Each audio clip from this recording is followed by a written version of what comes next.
Estuvimos también en la muestra fotográfica La Patria Demolida, realizada con fotografías del doctor Mario Laus y textos del doctor Marcelo Escalona.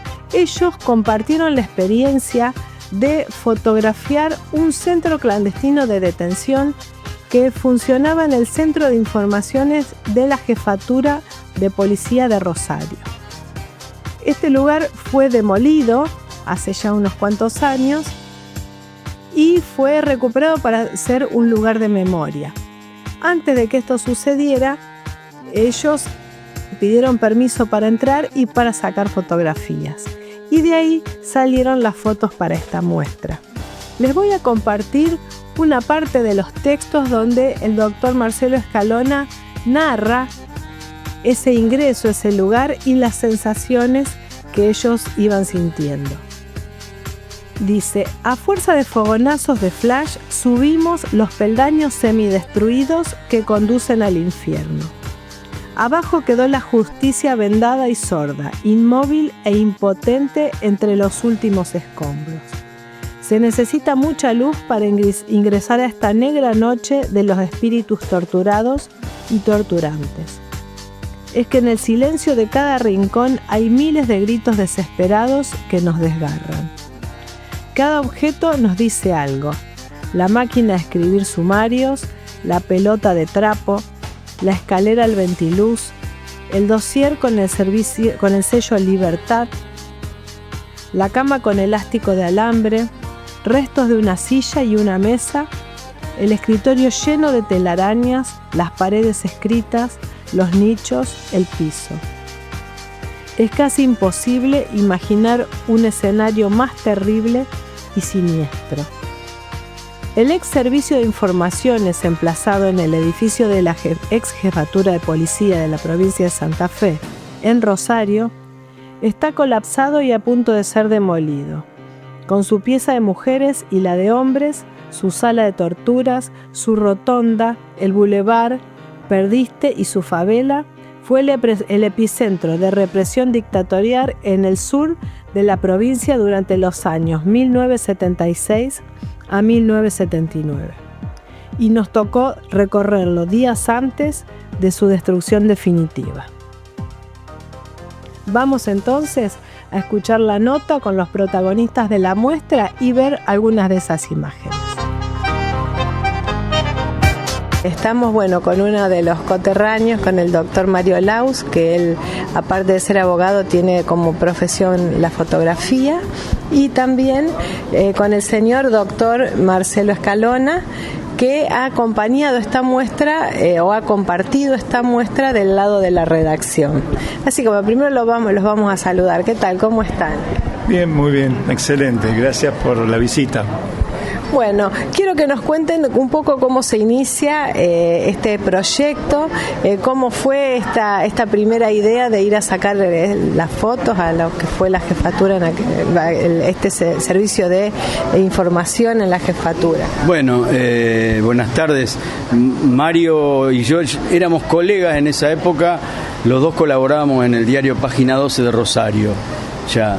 Y también teníamos contactos comunes en los temas sociales, políticos. Yo ya estaba trabajando en la asamblea de la Biblioteca Vigil, que era una entidad emblemática de Rosario intervenida en la dictadura, con desaparecidos, detenidos que justamente habían estado en el pozo.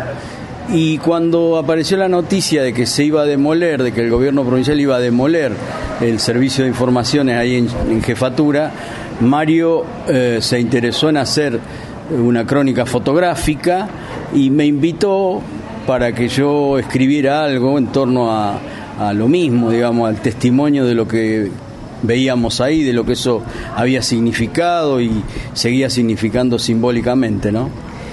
Mario, me gustaría que primero nos pongas en tiempo y espacio qué era este pozo, qué era este lugar dentro de la jefatura de Rosario.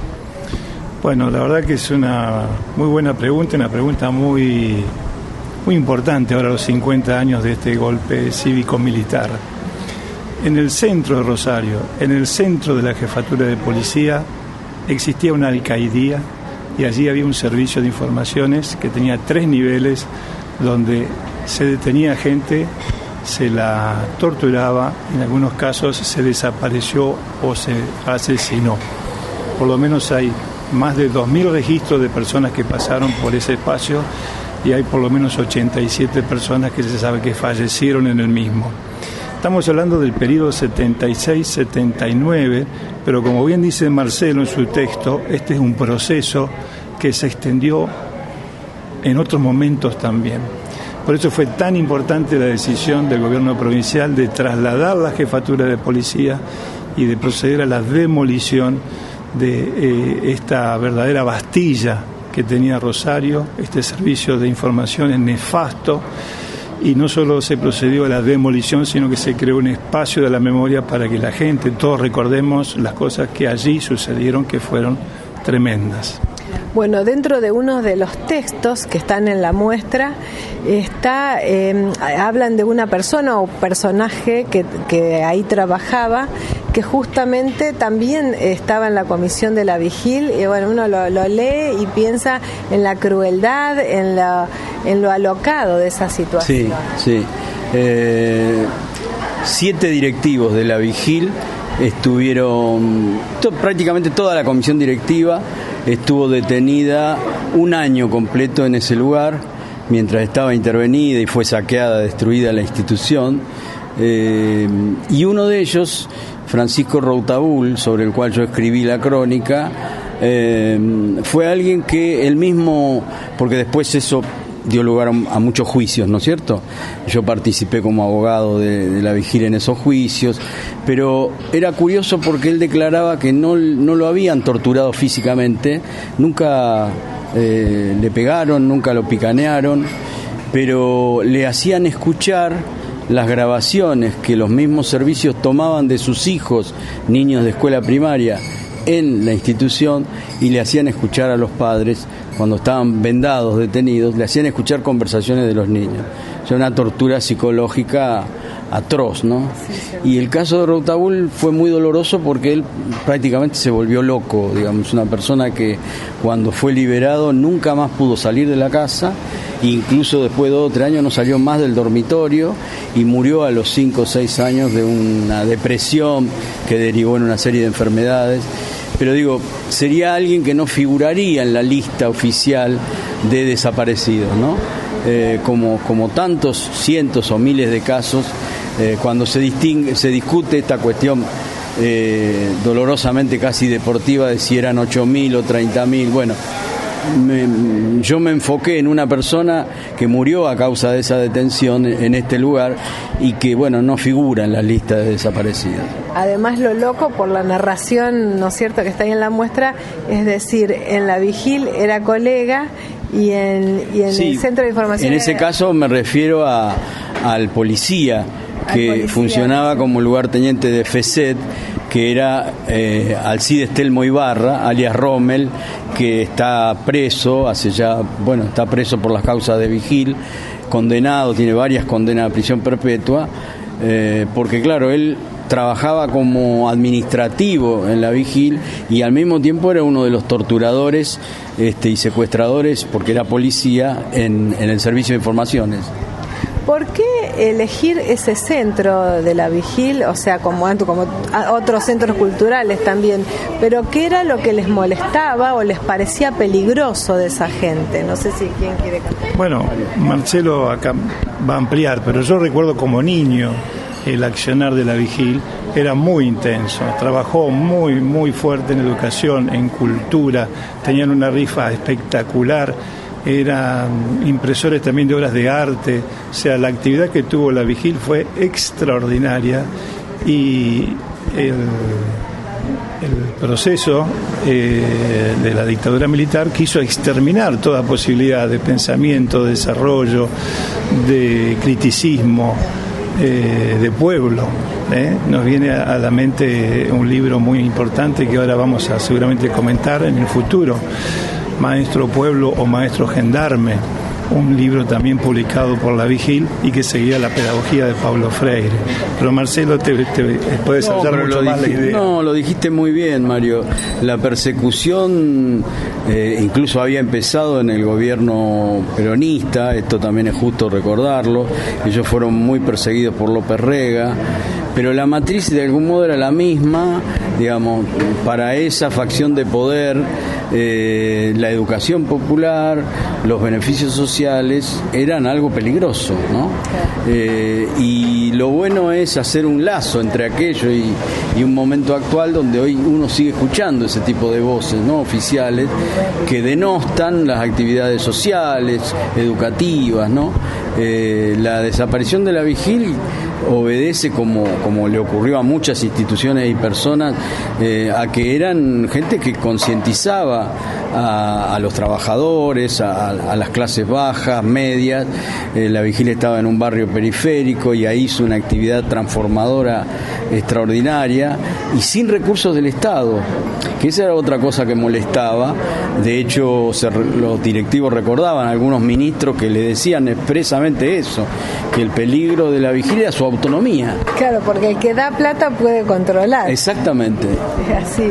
Quiero que nos cuentes ahora cómo empezó el proyecto, cómo te enteraste de que tenías la posibilidad de ir a tomar fotos, cómo lo localizaste a Marcelo y qué es lo que sintieron cuando, bueno, en alguna lectura lo dicen, ¿no es cierto? ¿Qué sintieron cuando fueron a tomar esas fotos, cuando de alguna manera revivían con el pensamiento todo lo que allí había sucedido y no pudo ser todo tampoco?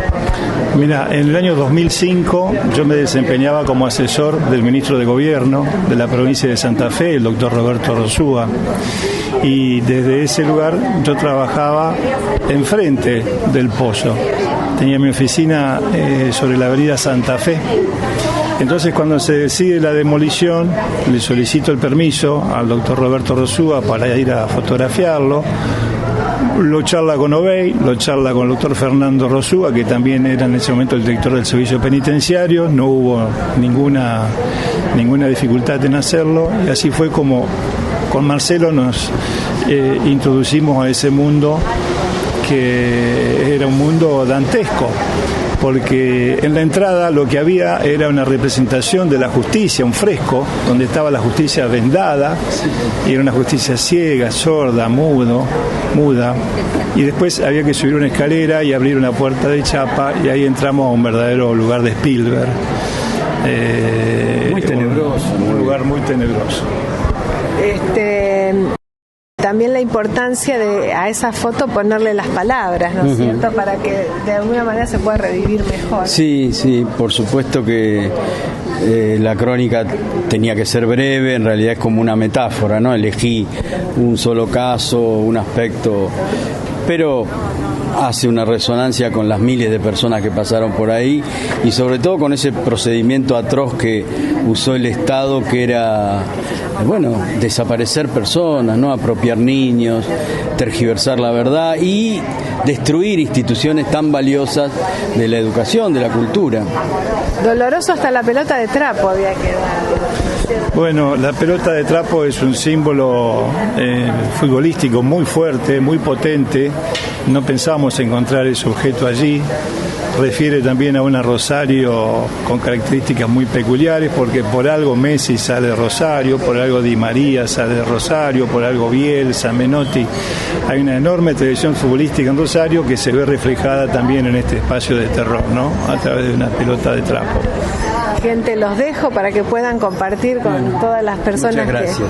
Muchas gracias por esto que han presentado, y felicitaciones.